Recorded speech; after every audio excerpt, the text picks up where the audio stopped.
오늘은 우리가 아모스서 세 번째 시간으로 하나님의 빌드업이라는 제목으로 같이 말씀을 나누도록 하겠습니다. 이 빌드업이라는 단어는 건축 용어인데 쌓아 올린다라는 뜻을 가지고 있죠. 콘크리트의 두께의 층을 만들기 위해서 연속해서 여러 층으로 시공을 하는 공법을 빌드업이라고 합니다. 그런데 요즘 젊은 사람들은 무엇인가 자기가 말하고자 하는 그 요지를 드러내지 않고 처음에 장황하게 여러 가지 설명을 하다가 결정적인 순간에 자기가 말하고자 하는 일을 말할 때 그걸 빌드업 한다, 그렇게 말을 합니다. 하나님께서 오늘 아모스서 1장에서 그 빌드업을 지금 하고 계시는 거예요. 하나님께서 본격적으로 말씀하시고자 하는 내용을 말씀하시기 위해서 이 이스라엘을 둘러싸고 있는 주변 나라들에 대해서 계속해서 하나님께서 말씀하십니다. 이 아모스 선지자는 짐을 진 자라는 뜻을 가진다 그랬어요. 이름의 뜻이. 그래서 남유다 사람인데도 하나님께서 북이스라엘로 보내셔서 그 북이스라엘의 죄악을 고발하시고 그들에게 하나님의 심판을 전하게 하시고, 그런 하나님의 무서운 심판의 말씀을 전하니까 북이스라엘 제사장 아마샤가 너는 남유다에 가서나 예언하고 거기 가서 떡 받아 먹고 살아라, 그럴 만큼 조롱을 했어요. 그런데도 불구하고 아모스는 하나님의 말씀을 계속해서 감당하고 있습니다.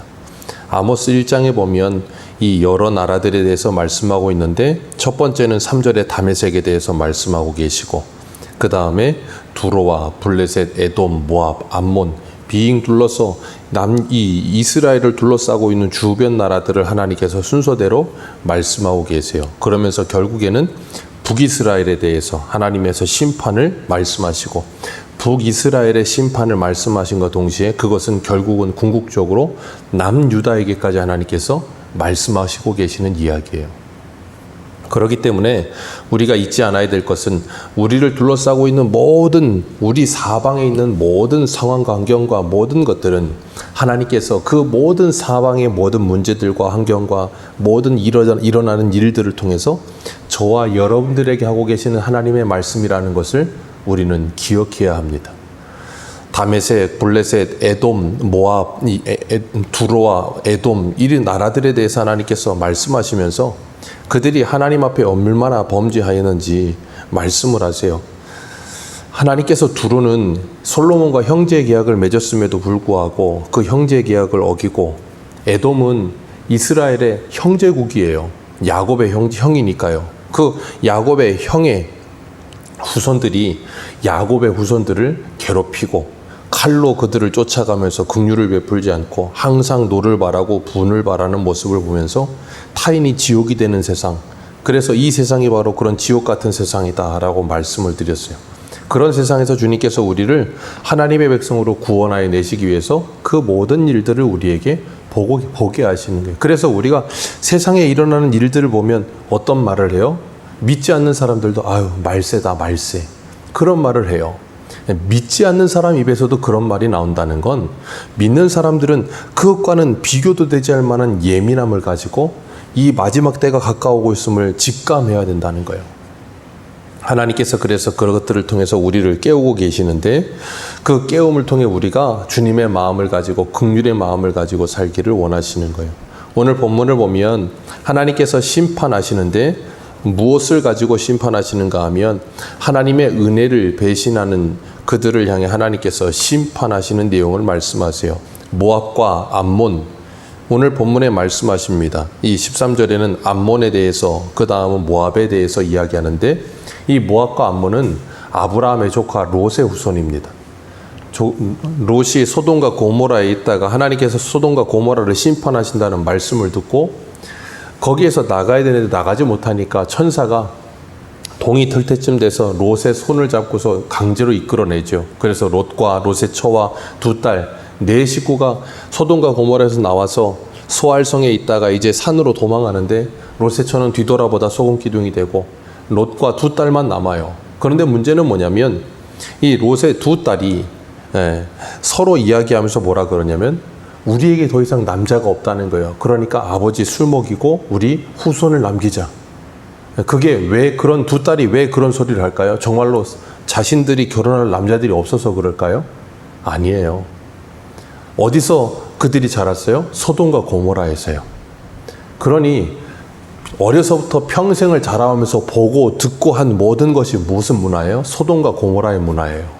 그러니 그들이 생각하는 것은 그런 생각밖에 나올 수가 없는 거예요. 그래서 아버지를 술 먹이고 잠들게 하고 첫째 딸, 둘째 딸이 차례로 들어가서 낳은 아들들이 모압과 암몬입니다. 참 비참하죠. 그런 모압과 암몬을 그런데 하나님께서 긍휼히 여기십니다. 우리 한 군데 한번 볼까요? 신명기 2장을 한 군데 보겠습니다. 신명기 2장 9절입니다. 신명기 2장 9절.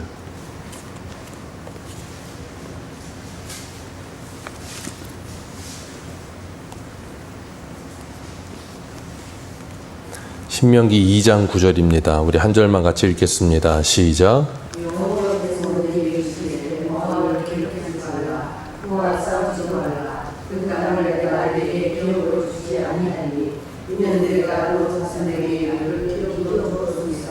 네, 하나님께서 모압에게 뭐 하세요? 그들이 가져야 될 땅을 주셨다는 거예요. 그리고 그 땅을 이스라엘 백성들에게 건드리지 말라라고 말씀하세요. 왜요? 그건 그들의 기업이다라고 말씀하세요. 18절 한번 봅니다. 2장 18절, 19절 같이 읽습니다. 시작. 내가 오늘 모압 변경을 아르를 지나리니 암몬 족속에게 가까이 이르거든 그들을 괴롭히지 말고 그들과 다투지도 말라. 암몬 족속의 땅은 내가 내게 기업을 주지 아니하리니 이는 내가 아멘. 롯 자손에게 기업으로 줬으니까 그것을 건드리지는 말아라 라고 말씀하십니다. 왜 이런 말씀을 하실까요? 이유는 하나입니다. 이스라엘이 규모가 커졌거든요. 애굽에서 바로 왕이 두려워할 만큼의 숫자였어요. 당시에 가장 강대국인 애굽이 두려워할 만큼의 숫자라고 하면 우리가 추산해서 남자만 60명, 2,550명이니까 이 총수를 더하면 200만 명이라 그랬어요. 당시에 그 주변에 애굽 이외에 부족 국가에서 200만 명 되는 국가가 없어요. 이스라엘이 그만큼의 숫자입니다. 어마어마했어요. 그러니까 가는 곳마다 뭐예요? 사람들이 두려워할 만한 숫자였어요. 그러니까 모압 근처로 지나가게 될 때도 그들을 두렵게 하지 말고 그들 겁주지 말라는 거예요. 이스라엘 백성들이 뭐 싸움에 능하지 않고 노예였다 해도 사람의 숫자가 200만이면 그냥 그 숫자 자체가 힘이 되는 겁니다. 그렇기 때문에 두려워할 수 있어요. 그러니까 그들을 두렵게 하지 말고 그들의 영토도 건드리지 말아라. 그렇게 말씀하셨는데 문제는 뭐냐면 그 암몬이 하나님 앞에서 하나님의 백성들을 공격해 오는 거예요. 자신들의 영토를 넓히겠다고 암몬이 어디를 찾으러 오냐면 오늘 본문 13절입니다. 같이 한번 읽습니다. 시작. 여호와께서 이와 같이 말씀하시되 암몬 자손의 서너 가지 죄로 말미암아 내가 그 벌을 돌이키지 아니하리니 이는 그들이 자기 지경을 넓히고자 하여 길르앗의 아이벤 여인의 배를 갈랐습니다. 자기 지경을 넓히겠다고 길르앗 지역의 아이벤 여인들의 배를 갈랐다. 참 너무나도 극악한 짓이지요. 이 길르앗 땅은 어디냐면 우리가 여호수아 했으니까 아시겠지만 이스라엘 백성들 두 지파 반 루벤, 갓, 므낫세 반지파가 차지했던 요단 동편 땅이에요. 거기 길르앗 땅입니다. 근데 그 땅을 차지하겠다고 암몬 족속이 확장하겠다고 거기 쳐들어와서 이스라엘 백성들 여인들의 배를 갈랐다는 거예요. 형제국입니다. 적어도 그러면 안 되는데 그러고 있다는 거예요. 우리도 터키 가면 이렇게 여행 소개하는 그런 거 보면 그런 거 조심하라 그러더라고요. 터키 사람들이 사기를 많이 친다고. 코리아 그러면 형제 나라라고 그러면서 막 친근하게 하고 와서 눈 뜨고 고백한다고 막 사기치고 막 그런 거 엄청 많대요. 형제라 그러면서 고백하는 거예요. 이 모압이 그래요. 암몬이 그래요. 그래서 이스라엘하고 형제라 그러면서 뒤에서 뒤통수 치고 사람들 힘들게 하고 괴롭게 하고 그런 일들이 비일비재하다는 거예요. 그러면서 그들이 그렇게 죄를 지으니까 하나님께서 이렇게 말씀하세요. 에스겔 25장 3절에 암몬 족속을 향하여 그들을 쳐서 예언하라. 이스라엘 땅이 황무할 때에 내가 그것에 대하여 유다 족속이 사로잡힐 때에 내가 그들에 대하여 이르기를 아하 좋다 하였도다. 이스라엘이 사로잡혀 갑니다. 그 모습을 보고 뭐 한다고요? 좋다 그러고 있다고요. 하나님은 그 모습을 그냥 두고 보지 않으신다고요. 우리가 우리 옆에 있는 사람들 힘든 일 당하고 어려운 일 당할 때 그 모습 보면서 아유 쌤통이다, 아우 좋다. 그거 하나님이 그냥 두고 보지 않으십니다. 하나님께서 하나님의 백성들이 그런 악한 마음을 품고 사는 것 자체를 그냥 두고 보지 않으세요. 그래서 욥은 뭐라 그래요? 하나님이 나를 침 삼킬 동안도 그냥 내버려 두지 않는다 그러셨어요. 왜요? 하나님의 자녀이기 때문에 그러는 거예요. 하나님의 자녀가 아니면 그러지 않을 텐데 하나님께서 그렇게 하시면서 이들의 죄를 통해서 지금 이 북이스라엘의 죄를 비추고 계시는 거 계속해서. 왜냐하면 이들의 죄와 북이스라엘의 죄는 다르지 않거든요. 비슷한 거예요. 그러니까 하나님께서 그 주변국을 계속해서 심판하시는 말씀을 하시면서 지금 하나님이 빌드업 하시는 거예요. 그래서 북이스라엘을 조명하시는 거예요. 너희들이 이러고 있다라는 걸 말씀하시면서. 그러니까 남이 잘 되는 꼴을 못 봐요. 우리나라 속담에 오죽하면 사촌이 땅을 사면 배가 아프다 그러겠습니까? 기가 막힌 속담이에요. 사람의 본성이 그렇다는 거예요. 남 잘 되는 꼴을 못 봐요. 남이 안 되면 속이 시원한데 남이 잘 되면 그 사람이 나랑 가까운 사람이라 할지라도 그 사람이 갑자기 잘 되면 배가 아픈 거예요. 축하해 준다고 말은 하지만 내 마음 저 밑바닥 어딘가에는 부러움과 함께 배가 아픈 거예요. 그런 게 사람의 심리라고요. 그런데 하나님께서는 그런 암몬, 그런 모압 그냥 두지 않으시겠다는 거예요. 그리고 에스겔 25장 8절에 이렇게 말씀하세요. 주 여호와께서 이같이 말씀하시니라. 모압과 세일이 이르기를 유다 족속은 모든 이방과 다름이 없다 하도다.